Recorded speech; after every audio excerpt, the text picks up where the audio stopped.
পৃথিবীতে এমন একটি দেশ আছে যেটি একই সঙ্গে দুইটি মহাদেশের অংশ।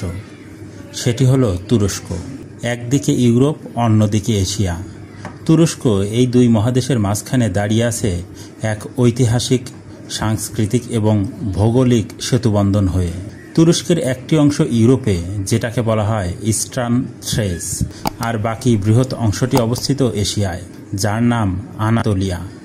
এই দুই অংশকে আলাদা করেছে বসফরাস প্রণালী, একটি সরু জলপথ যা ইউরোপ ও এশিয়ার মাঝখানে এক প্রাকৃতিক সীমারেখা তৈরি করেছে।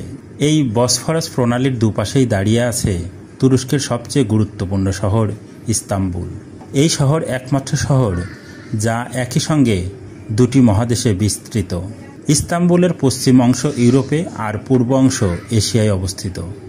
ইস্তাম্বুলের ইতিহাস বিশাল ও গৌরবময়। প্রথমে এটি ছিল বাইজান্টাইন সাম্রাজ্যের রাজধানী, নাম ছিল কনস্ট্যান্টিনোপল। পরবর্তীতে 1453 সালে অটোমান সুলতান মেহমেদ দ্য কনকারার এটি বিজয় করে মুসলিম সাম্রাজ্যে পরিণত করেন। সেখান থেকেই শুরু হয় অটোমানদের গৌরবময় অধ্যায়। ইস্তাম্বুল শহরে আপনি দেখতে পাবেন ইতিহাস আর আধুনিকতার চমৎকার সমন্বয়।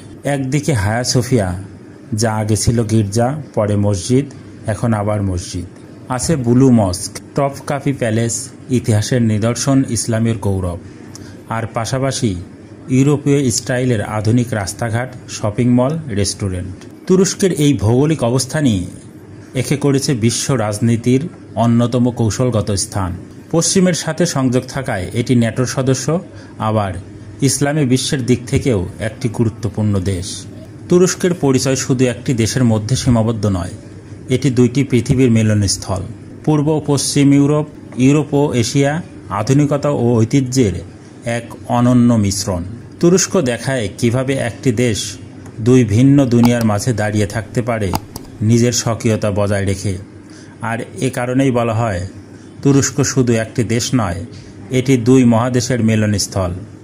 ভিউয়ার্স, ভিডিওটি ভালো লাগলে লাইক দিন, শেয়ার করুন এবং এমন আরও তথ্যভিত্তিক ভিডিও পেতে চ্যানেলটি সাবস্ক্রাইব করুন। ধন্যবাদ।